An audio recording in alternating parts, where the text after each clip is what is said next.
Well, I tried to make a clear back iPhone 8 like I've done with some of my Android phones, but unfortunately I failed.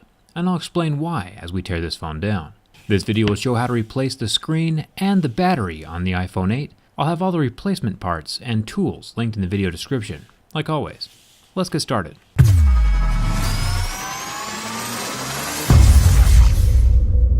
The screen removal for this phone is very similar to the iPhone 7, with two proprietary pentalobe screws at the bottom of the phone. Once those are out, I'll grab my suction cup and lift up on the edge of the screen to release some of the tension with the frame.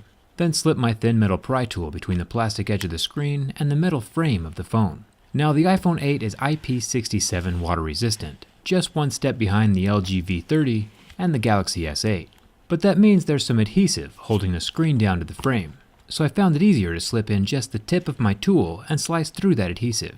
It's excruciatingly important to not touch any of the fragile ribbon cables along the right side of the phone. They damage extremely easily.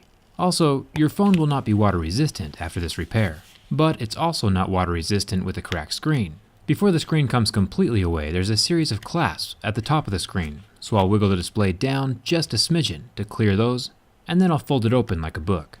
Now that the screen is lifted away, we want to disconnect the battery. We'll find that connector under this metal plate with the 4 normal Phillips head screws holding it down. Using my plastic pry tool to not short anything out, I'll unclip the battery connector like a little Lego, and then pop off the screen and home button ribbons. They unsnap like Legos as well. There's one more ribbon at the top of the phone for the front camera and sensor array. I'll unscrew these 3 Phillips head screws, making sure to keep them organized.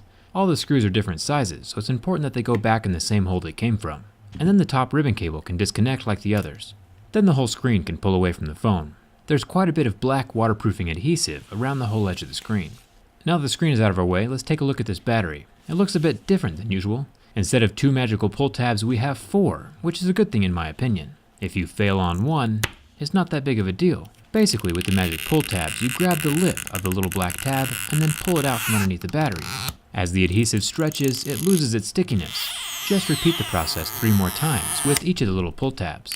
These are seriously the best way to adhere a battery. No heat or violence required for removal. The 4-tab method also keeps the adhesive from sticking to the top of the wireless charging, which you'll see here in a second.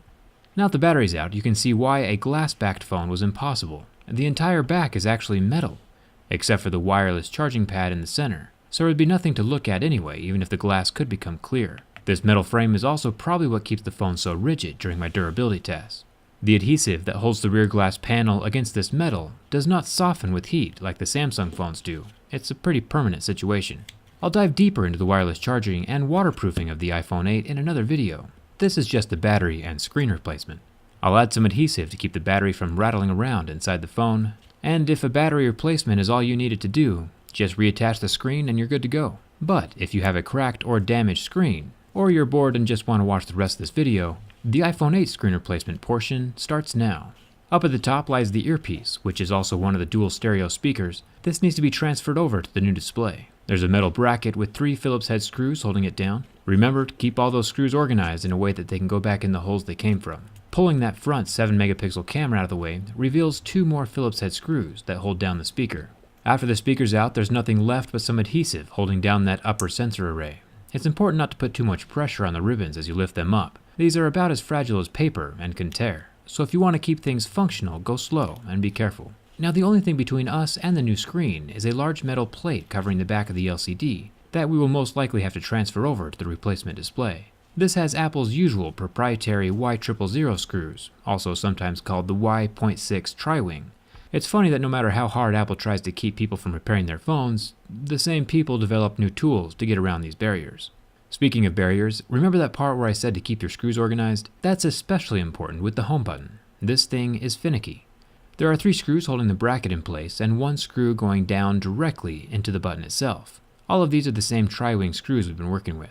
After that bracket comes off, I'll pull up the fragile as paper ribbon cable from the frame of the screen, and then drop the home button out through the front glass. The large metal backplate can lift up from the screen at this point, except for the part that is adhered to the paper-thin ribbon cables at the bottom. Taking special care not to tear the ribbon cables, I'll pry them off the metal plate with a plastic pry tool. And this is probably what your replacement screen is going to look like. Just make sure your new screen has everything that your old screen used to have on it. Now at this point, you're either exhausted and stressed out from opening up your expensive phone, or maybe asleep from listening to me talk. As long as you kept your screws organized and haven't sneezed them off the table yet, the assembly process is pretty simple. Tuck the screen and home button ribbon cables back up underneath that metal plate and screw it down, with the 3 screws on the left side and 3 screws on the right side. After that, grab the finicky home button and push it through the front side of the screen, aligning the ribbon up with the screw holes and the pin on the frame. The metal plate goes on top of the home button, and the 3 screws around the edge are fine. But it's important not to torque down the center home button screw too far. Don't even make it tight.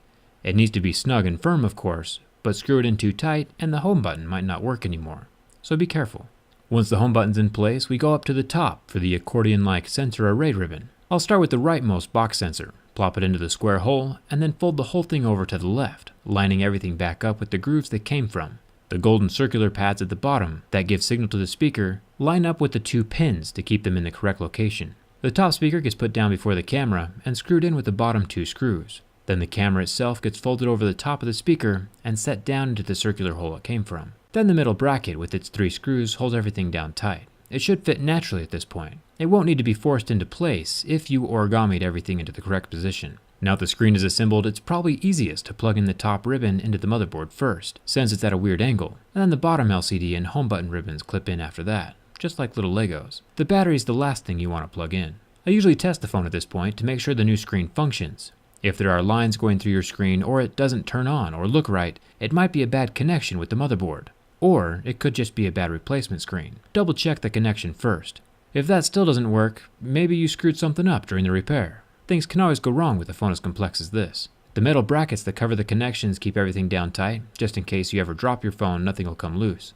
3 screws on the top metal bracket and 4 screws on the bottom metal bracket, all different sizes. So make sure the screws get back in the right hole. After all the screws are back into place, the phone folds shut like a book, and the top of the screen lines up with the metal frame first. And then the sides clamp in all the way down to the base of the phone, which clamps in last, and has the bottom 2 screws. And everything works. I'm kind of surprised myself. I'm going to do a complete wireless charging teardown and waterproofing analysis in my next video, so subscribe for that, and come hang out with me on Twitter.